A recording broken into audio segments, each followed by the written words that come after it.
Now, conspiracy theories, they go back a long way. People have been making up conspiracies about anything they don't understand for decades. Welcome to Artifacts. Today we look at one of the most interesting and mysterious conspiracy of all, the Project Bluebeam.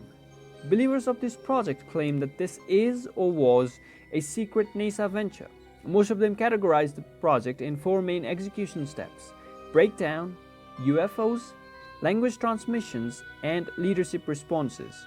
The dominant theme in the project is a claim that Bluebeam is a hoax masterminded by NASA's controllers during the prior century, possibly as early as the 1960s. The goal of this deceptive project aims to use the fear of alien invasion to fool the world population into accepting the instant need for a one-world government and a one-world military force managed by a globalist corrupt institution such as the United Nations. Maybe that's why people have been making so many alien movies these days, and in the prior century. Well, the first step was breakdown. A component of the first step is the public challenging of orthodox archaeological knowledge by those who control mainstream narratives. This news published by National Geographic may prove as an example of the argument that global media are currently challenging long-established archaeological theories and narratives. Stanford University, mastermind of the devious MKUltra Mind Control Project. If you want to know more about MKUltra Mind Control Project, then here's a card to one of our previous videos. You can check it out. Well, anyways, Stanford University wants the global population to believe their bioforensic scientists have confirmed the existence of a micro-sized human that could fit in the palms of an adult's hands. Another aspect of the first step would reportedly be artificial earthquakes. Numerous independent researchers claim that there were more earthquakes occurring in 2019 than at any time in the past century. The largest earthquake ever recorded is the Great Chilean Earthquake of 1960, which was measured to be 9.5 Richter scale. That was around the time people believed the Project Bluebeam to have initiated. It could very well be an experiment gone wrong, right? False flags. They empower masterminds such as Queen Beatrix to use a crisis to pass draconian laws or start a war for profit. The public support these responses as they believe that the government is protecting them from terror. The missing flight MS-370 was used to stage the fake MH17 narrative as a pretext to start war with Russia. Well, number 17 in fake news is a code for a deep state operation. The second execution step of the Project Bluebeam was UFOs. Virtually all public commentators who write and speak about Project Bluebeam claim that images of unidentified flying objects, that is, UFOs, is the second stage of the scheme. This may be achieved via a hologram technology. HuffPost of 2015 is one news outlet among many that reported a bizarre image of a city on clouds in China. The first trial psyops worked best away from big cities as mass panic may result. The US Army reported that hologram technology existed in the 1970s. Some Project Bluebeam theorists claim that the apparition of UFOs will be accompanied by images of one or more deities or prophets. This will likely be the deity or prophet that is dominant or influential in that region or country. For example, you'd be seeing Jesus Christ in Texas.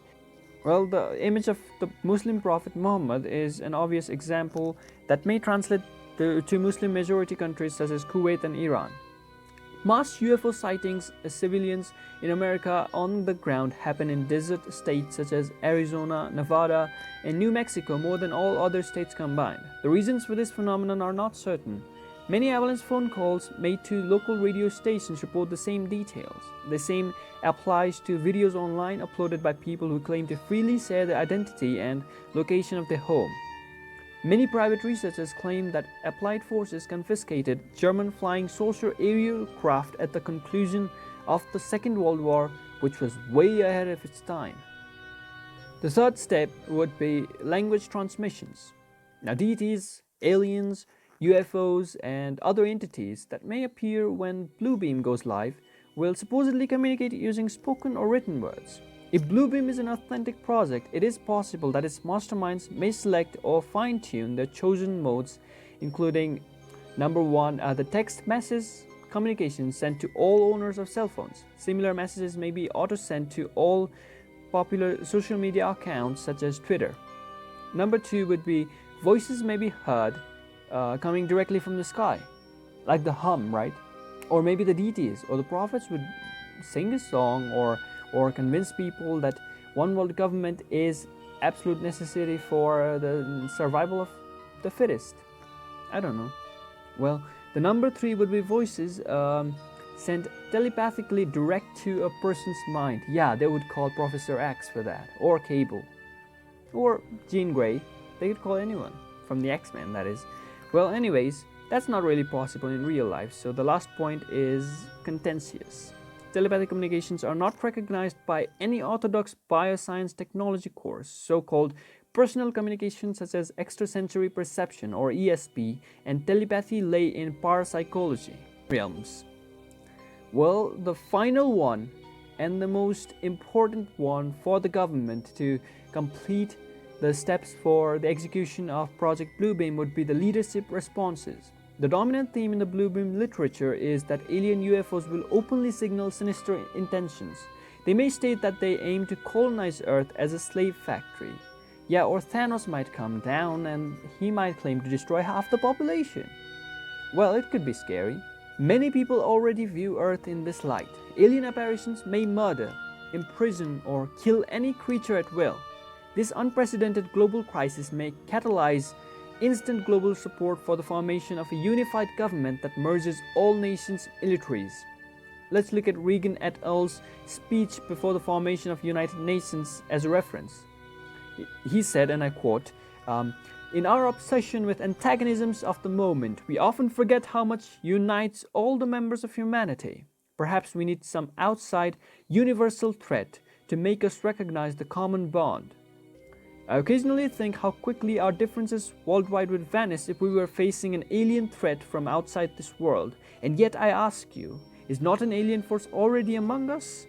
What could be more alien to the universal aspirations of our people than war and the threat of war? Well, a cynical interpretation of Reagan's speech is that he is playing the fake alien invasion fear card to covertly gain support for Project Bluebeam. However, despite all of this, there are still several reasons that Bluebeam project cannot happen, or at the very least, it cannot succeed. We'll be uploading all these reasons in the description of the video. Be sure to check it out. If you like the video, give us a thumbs up, share it with your friends and family. Don't forget to hit the subscribe button, press the bell icon and turn on your notifications. Follow us on Twitter, Instagram, Facebook and Reddit. Stay tuned guys, thanks for watching. It's Arts of Facts and we will see you in our next video.